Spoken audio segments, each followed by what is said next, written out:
gather round the flickering candlelight and prepare to cross the veil. Each week on the Boostifer Seance, your ghostly guides, Mrs. and Mr. Boost, summon a chilling new tale from the other side.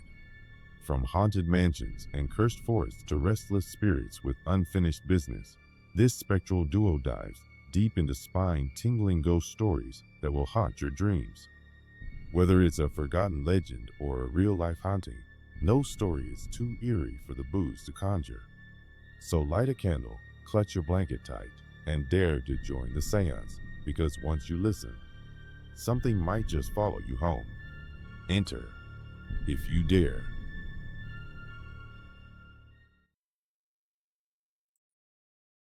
Hello, hello. Hello, hello. Oh man, welcome to episode 6. Is that right? Oh Yes. my. Oh my, episode 6. That's crazy. That's so crazy. Oh man, are you guys excited for I would say a chilling one? Yeah, this is going to be an interesting one for sure. Oh man, oh man. We are going, or well, today's is on G. Pierce Woods Memorial Hospital. Let's see if I can get. Yeah, so this was a viewer submission from one of my good friends. In my opinion, this is going to be more of a scary story. Um, this is about a insane asylum, if you will. That's what I like to call them. Mental hospital, mental facility, which I am completely obsessed with. I feel like there's a lot of stories and different things that go around insane asylums and mental hospitals. So, yeah, I feel like this one's going to be a good one. We have a pretty good uh, story to tell on it. And yeah, what are your thoughts? I think it leads into a good story, but me and how I feel about ghost stories. Just because something bad happened at a place doesn't mean there's ghosts. But this one was quite interesting. Uh, yeah. Yeah, I felt like there is a genuine lacking of professional investigation into this place. We'll get into that in a little while later. I think the two of us had some different experiences on researching it. I weigh heavily on the Red app, and I was severely disappointed with what I found on that app. There's a lot of privatized, essentially, at this point, it became trespassers um, trying to go and investigate this place. No, nothing of notability as far as I could tell from like ghost hunters or ghost stories or anything like that. So there's lots of written literature on it. I know a lot of the local papers, a lot of Facebook deep dives into it. So a lot of what I'll be reading and going over on my side is definitely from the written portion. Um, but yeah, I mean, there are some crazy like amateur videos on YouTube of this.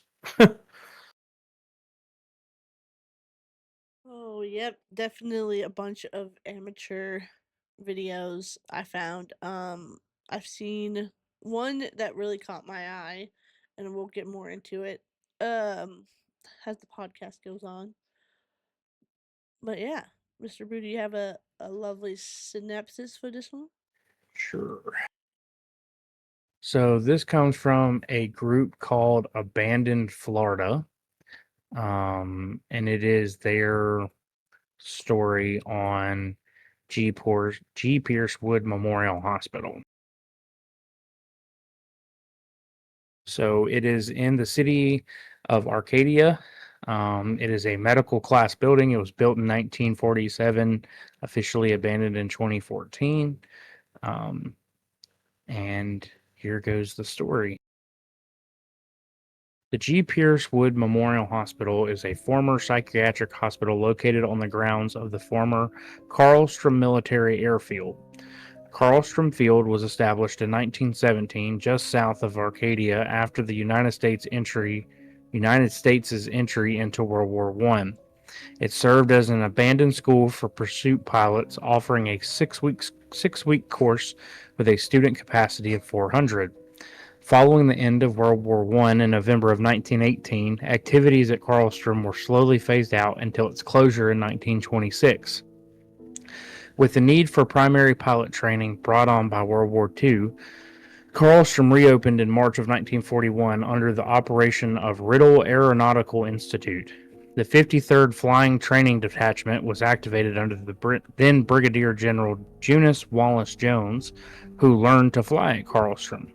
A new facility was built adjacent to the remains of the World War I era facilities. Carlstrom Field had a very unusual layout, with a compact group of buildings located inside a circular road with 5 hangars situated around the southern border of the road. No paved runway was ever built, with the flying conducted from the 1 square mile grass field. Following the end of World War II, Carlstrom Field was shut down. In 1947, it became the site of the G. Pierce Wood Memorial Hospital, which included a new surgical building, chapel, and other facilities. The hospital was built as the South Florida branch of the state hospital. It was dedicated in honor of former Speaker of the Florida House of Representatives, George Pierce Wood, an advocate for the mentally ill and the first person to suggest converting Dorr and Carlstrom airfields into state hospitals after World War II. Wood was born on August 26, 1895 in Attapulgis, Georgia, and attended Emory College and the University of Florida. Following service in World War I, he entered businesses that included farming, stock raising, naval stores, and lumber. At one point, he was also the general manager of the St. Joe Paper Company at Port St. Joe and the general manager of the Apalachicola and Northern Railroad. Wood was elected to the state legislature in 1928. During the 1931 session of 100 days, he aided in shaping much of the state's financial policy. He was a member of the bloc that enacted the gasoline tax revenue distribution plan, by which the state repaid counties for roads they constructed and turned over to the state. He later served in the 1935, 1937, and 1939 sessions. He died on July 8th of 1945 in Tampa while undergoing a major surgery. At the time of his death, he was a resident of Arcadia. In later years, though, mental advocates claimed that the care at the hospital was substandard. In the mid-1990s, the U.S. Department of Justice's Civil Rights Division investigated G. Pierce Wood after reports of abuse, including beatings, rapes, and even deaths of residents. In 1995, the U.S. Justice Department sent a letter to Governor Lawton Chiles outlining 9 deaths at the facility. One incident involved a man who the U.S. Justice Department said was frustrated about delays in his release. Although the maintenance building was locked, the man managed to find a ladder and climbed into an upstairs window at night. He used a table saw to cut off both of his hands. In 1993, another man suffering from delusions and amnesia ran away from the unfenced facility. 1 month later, his body was found leaning up against a tree 1 mile from the facility. Another man ran away and committed suicide in a nearby orange grove. A woman also ran away from the facility, traveled up to Pennsylvania, and was hit and killed by a car on the Pennsylvania Turnpike. At least 2 patients who were supposed to be on soft food diets choked to death on solid food. One woman was slumped over a Gary tray chair with her throat and chin on top of the tray tabletop. She was supposed to be supervised but no one was there when she died. Another woman who was also supposed to be on suicide watch killed herself in August of 1994 after an overnight worker never took over after a shift change. By the time her body was found, rigor mortis had set in. One man exhibiting suicidal thoughts was given full privileges to the facility 3 days before he killed himself. In later years, though, mental health advocates claimed that the care at the hospital was substandard. Sorry. Finally, one woman was given a deadly dose of psychotropic psych- psychiatric medication, which was also the wrong medication prescribed to her. Other instances involved a man who died of hypothermia after being left alone for a long period in hot bath water, and a 21-year-old man who died just a day after being admitted to the hospital with toxic levels of drugs in his system. The letter also described the facility as overcrowded and understaffed, with workers who were poorly trained and failed to protect patients from harm or death, and medical staff who failed to provide adequate treatment or to develop or follow treatment plans. Within 6 years of the report, the state decided to close the facility, stating it was for financial reasons. 300 patients left G. Pierce Wood Memorial, most of whom were transferred to other state operated mental institutions and community treatment programs. Others weren't so lucky, and the state simply lost track of them, never learning of their whereabouts. That same year, the state increased funding for community mental health programs by about $30 million due to the large influx of patients, but that funding quickly ran out, leaving many patients homeless. The complex soon became the DeSoto County Juvenile Correctional Facility and operated until 2011.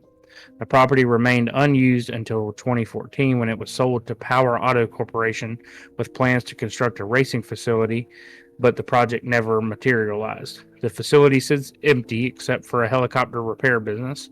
The only remembrance of Carlstrom Field today is a plaque on the administrative building placed when it was refurbished by the state of Florida in 1992 and a tired B 17 weather vane on top of the building. Two of the World War II hangars still survive, as well as the mess hall, band shell, canteen, water and sewer plants, and two training buildings. The only remnants of Carlstrom Field from when it was in operation during World War I are concrete pads along Highway 31 upon which the wooden hangars once stood. And that's it. Very, very mismanaged place they had there. Very. Yeah, definitely. Well, Um since I think you got more info than me, I'm going to let you go first. well, the only thing I really seen different from what I researched is that it closed down in 2002. Um yeah, yeah, it closed down in 2002 due to the many deaths and the mistreating of patients. Um, it was roughly documented deaths were 350 documented deaths, and the staff said the real number was at least double that. So you're talking 800 people died in this place. Um, some claim the deaths were caused by the staff. Other say the death was caused by what they like to call the Hollow Man. Um, to them, the Hollow Man was a doctor who died in 1984 during the restraint riot. He was known for there was like two ways of seeing this Hollow Man. Um, this is what I imagine the Hollow Man to look like based off of the movie The Hollow Man. um, but they were told to not let the patients look in the mirrors and or don't answer any phone calls after 3 a.m. Was that part was for the workers to not answer any phone calls. It was said that if they answered a phone call, that and yeah, anyone who looked or answered the calls heard one line and one line only. He is in your skin. And then after that, some of them were found with claw marks on their body was because they were once they heard that they had this uncontrollable urge to scratch something off. Um but yeah, they it was reported this was in the riot. It was reported that three patients and one nurse died during that riot, but unreported was the doctor, and then like 12 others. But yeah, they believe this Hollow Man is the reason why they lost so many patients and so many people went missing. And this was I guess an account from prior worker. I don't know how true this story is. Because I don't really know if the guy actually worked there or not, or if he's Do you just remember what his name was? um I do not. I believe I sent it to you. Let me see. Let's see. There was a guy I researched, Mr. Wilson. Let me see.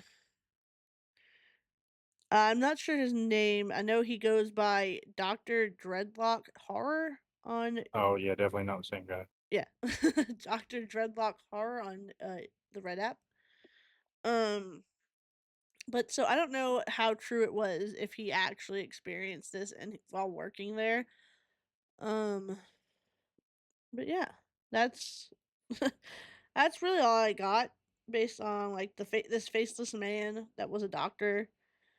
Um but yeah, once again it's to me this story is like once again them all right, a lot of deaths happen at this place, so there's got to be a reason. It couldn't have been the mistreating of patients. It has to be this ghost man that they give a name called the Hollow Man.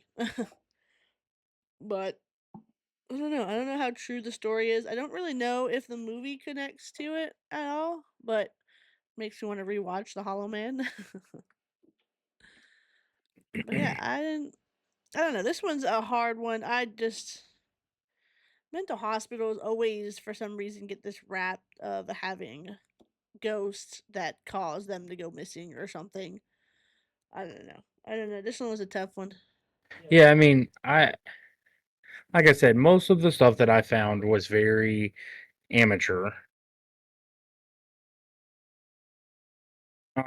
But I mean, by no means is this place not scary as hell.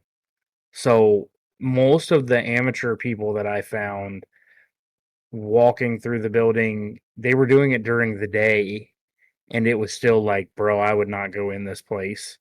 Um,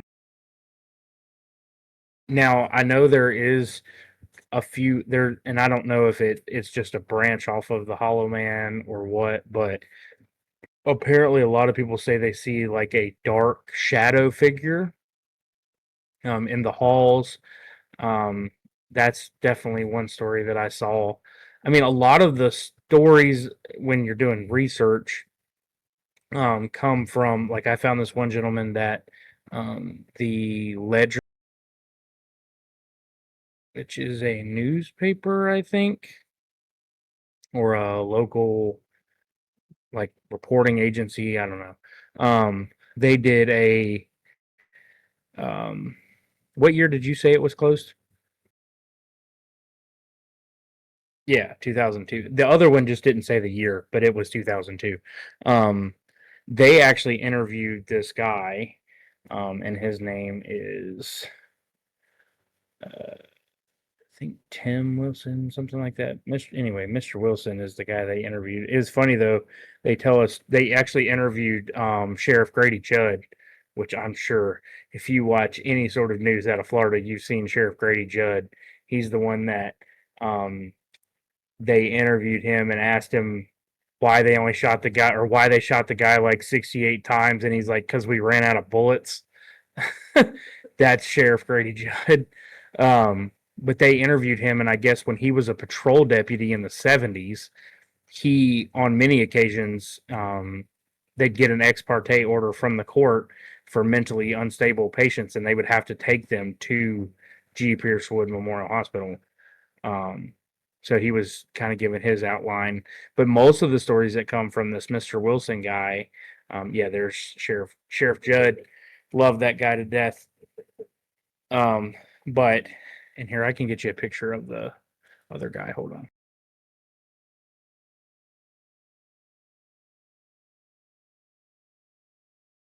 Is it the Dr. Hollow Man. Okay, maybe not. Never mind. Anyway, so like I'll tell one story that he shared. Let me pull it up. So he shared a story, and it says, when asked about one of the successes at G. Pierce Wood, Wilson remembered a man with multiple personalities who had been involved, along with another man, of a double murder. He was first held at a mental health facility in Gainesville before being transferred to GPW. Wilson said the man was assigned to him in the art studio, which produced flyers for staff and patients as well as training films. The man also painted murals throughout the facility. He was horrifically abused as a child, said Wilson, who then explained how multiple personalities can develop in a person. They have layers of personality where the person doing the abuse can't get to the birth person. We didn't have anybody out there like that. A specialist was brought in to provide therapy to him, but when he wasn't in counseling, he was working with Wilson alone in the studio. He was very, very withdrawn, cautious, dark glasses. You couldn't even see his eyes. Wilson said of his initial meeting with him. He would talk slow, very quiet, very reserved, cautious about talking to anybody. What I decided, I said to myself, if anything is going to happen, it's going to happen. That doesn't mean I'm going to treat him bad. He's still human. And so Wilson assigned him art projects the hospital required and gathered up the art supplies the man would need, and this included scissors and an X-Acto knife. Me doing that opened up trust.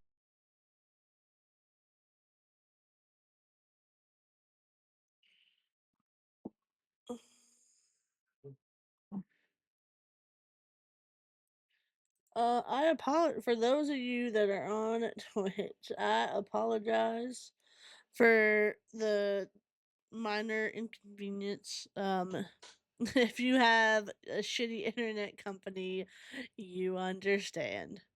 Mr. Boo, we'll let you get back to what you were saying. Oh Lord. Yeah, so I was just talking about this Mr. Wilson feller. Anyway, so multiple personalities, guy was crazy, committed of a double homicide.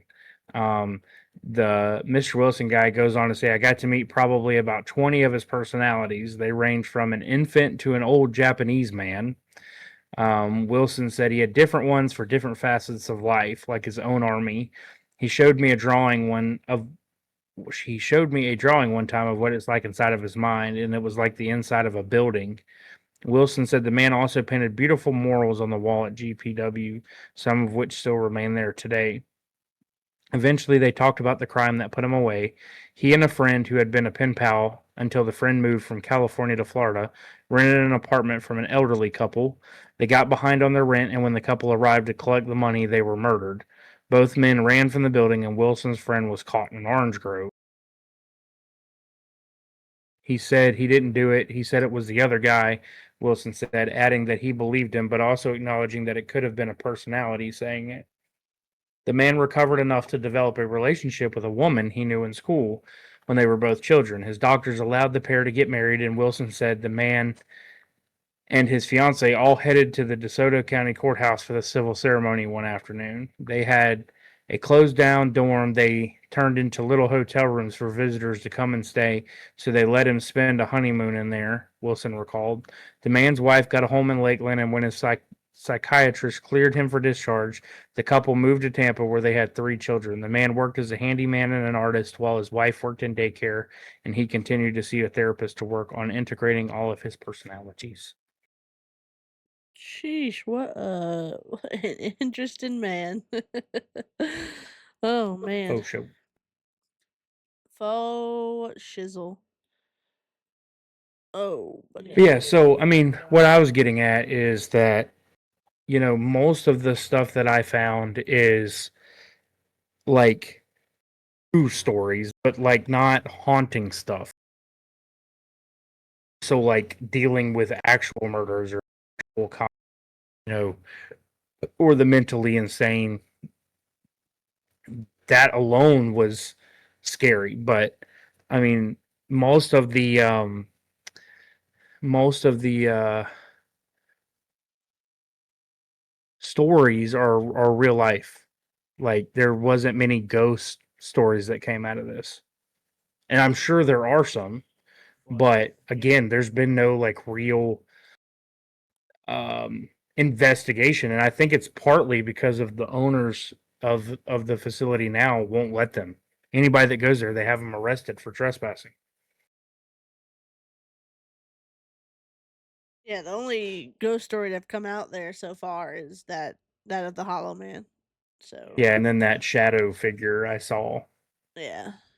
So I don't know. I don't know. It would definitely be a place if I wouldn't get arrested that I would like to visit. just to just to see. But I believe I'm kind of want to chalk it up to not. I don't want to put it on like the ghost side. I kind of just want to put it on like yes, it's horrible because of how they were treated and the murders. I want to put it in like a true crime if that was like a category. If you have like Yeah. ghost stories, true crime, and then like alien where like I put my full basket in. But like I gotta say, I would put this in like a true crime. I wouldn't put it in like a spooky haunted Yeah, I facility. mean, to me, that anywhere, I'm gonna go back to this again. You're gonna shake your head and roll your eyes at me, but anywhere large amounts of death, tragic death, stuff like that, true or not, you're going to get these stories. You're gonna get them. You got to give me that. I'm not saying they're true. I'm not saying they're false, but there is something in my soul that is scared shitless of mental hospitals. That's because you have a old black mountain nearby. Like Yeah, I mean that place is crazy too, but I don't know what it is. Like just watching these people walk through this place in broad daylight, and I'm like, nope. Mm-mm. Like you see the old rickety wheelchairs from the like early 1900s. You see like the just all the stuff that's been left behind. Like I don't know, it's creepy. So this might end up falling on one of the shorter sides of the podcast, just not because of the lack of there, because there's probably a good bit of story to it. It's just they are doing so well of keeping what happened hush hush. So Hmm. there's just not much you can pull unless you worked there. And then people that say they worked there, it's hard to believe them because they go off and say something like, "The Hollow Man possessed me to do it." Like, oh god, I got scratches on my arm because I had to scratch them out. Like, I don't know. There's just, it's a good story. There's just because of that, because of the facility and how hush hush they have it, you're not able to get much. Um, but I would definitely, if possible, like to tour it. So if you guys are watching and you're sending the FBI my way to tell me to hush hush, let me tour it. I'll put you on. Sorry, I'm trying to look and see if there's any like good stories, but Yeah, but the only one I was able to find, and we post everything we find in our Patreon. Um so if you aren't a part of that, join it. Come on. You know you want to. We put, yeah, we put everything we find. I'm gonna start putting my notes. So if you want to see my terrible handwriting and the notes I take as I'm, and Mr. Boo will tell you himself that I got like pages and pages. Just this time there was not pages and pages, and I apologize. Um, there just wasn't enough. I feel like there just wasn't enough to just tell Mr. Boo he was wrong about. But if you guys have any other stories, I mean, that you know that are juicy and will get us some more things to talk about, here I found a good one before we get please off. share them with us. All right, So this tell is us. from 5 years ago on Reddit, from Bard the Grim 12. And it says shadow figure at G. Piercewood Memorial Hospital. It says so about an hour ago, Me and my buddy went to the G. Pierce Wood Memorial Hospital in Arcadia, Florida, looking to urbex, and we saw something we can't quite explain. We had to park about a mile away from the hospital because it was fenced in and it's pretty far out in the countryside. We walked down the road and ended up outside the front gates. We decided to sit down and figure out the best way to get inside the grounds when I heard a woman sobbing in the distance. At the same time, my buddy heard a whistling noise coming from beyond the gate. It was a long, high pitched whistle like you do to get someone's attention. I got a weird feeling, and my buddy grabbed my arm and asked, "What animal makes a whistling sound?" I was feeling pretty sketched out at this point, so I told him that we should head out. As I said that, he stopped, looking inside the gate like he had been, and said, "Fucking run." After he said that, we took off and ran, but we both looked back, and my buddy says he saw a shadow crouching at the corner of the road we ran off of. Once we slowed down, my buddy explained that he had saw a figure about 25 feet past the gate that wasn't being illuminated by the flashlight he was using, and then he saw what described as the outline of a mask, but almost like someone used a sparkle moving really fast to outline it over the shadow. He described the mask of having the shape of one of the original Snow White, but not the same face. That is when he told us to run. After getting maybe 90% of the way back to the car, I stopped because I noticed a shadow being cast onto the street behind us, and I asked my buddy if it looked weird to him. It looked like the shadow a person standing under a streetlight would make, but there was nothing there to make the shadow. I started walking towards the car again when my buddy said to run again, so we ran back to the car and got in. We drove past the place with my brights on, and there was nothing where he had seen the shadow figure. As we drove past, I got a really bad feeling looking into the windows of the buildings, though. We drove home without anything else happening. I asked him why he said to run the second time, and he said the shadow started getting smaller, like whatever was making it started walking towards us. Side note, when I first heard the woman's voice, I got a gut feeling to run stronger than I ever have before. Also, this facility has been a mental care facility and a juvenile correctional facility as well. The mental facility got shut down following patients dying, blah, blah, blah. Does anyone know what this could be? And then the only comment on this Reddit post, which is crazy for a Reddit post, says, "What you heard was the whistling from an energy vortex."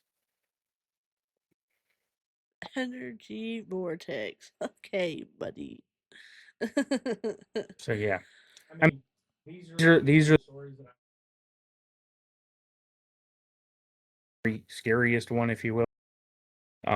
But I'm not trying to denounce this place. I really do think it's creepy as shit. Like, please do not get me wrong by saying that. I don't think this place is scary as all hell, but I really wish the property owners, and I mean, even DeSoto County has, like, there was a recent Facebook post reminding everyone that there is no trespassing and blah, blah, blah. And because a lot of the amateur videos, even still, there was people in there like last week that posted a YouTube video. So now they've got like on-site sheriff's officers roaming it. They've got security. They got cameras, and everybody's like, "Why don't you turn it into like a tourist thing? They can make so much money off of that." Here we go with the ghost and the making of the money. I'm That's what people are saying. I mean, I agree with them. It's like all they're doing is creating more of this negative aura by not allowing people in there. It's like, okay, what are you trying to hide? You know? Yeah. Anyway, that's all I got. That's that's all I got too. But I would like to look more into it. I guess on my own time, and then anything I find, if like I find any other cool recent posts, I'll put them in the Patreon. Yeah, right now the Patreon's got some of the pictures that I found and some of the details about the patients that passed away. And it also Oh, has the full length DOJ report. I found that the entire report from the DOJ is on our Patreon on that post. So go join and go read join it. it, join it, join it. But also we, I'm gonna. Well, Mr. Boo doesn't write. He does like all this stays in his head. I don't know how. But me, I take notes. Okay, I take notes. So those notes will be. I'll take a picture of them and put them on the Patreon as well. But if you have any other stories you want us to read, comment down below. Put it in our Discord. Put it in when we post on Twitter. When we post on That's pretty much it. YouTube, yeah. Put it on YouTube. You can put it. I don't know if you could comment on Spotify. I don't know. Facebook, if you follow us there. Anywhere. If anywhere you see the Boost for Seance, put your scary story and we'll do it. Or you can email will do us. Yeah, or you can email us at the Booster for Seance The at boosterseance@gmail.com. yeah, you can do that too. But I'm sorry for the shorter one. But you guys know the drill. As always, stay Stay spooky. spooky.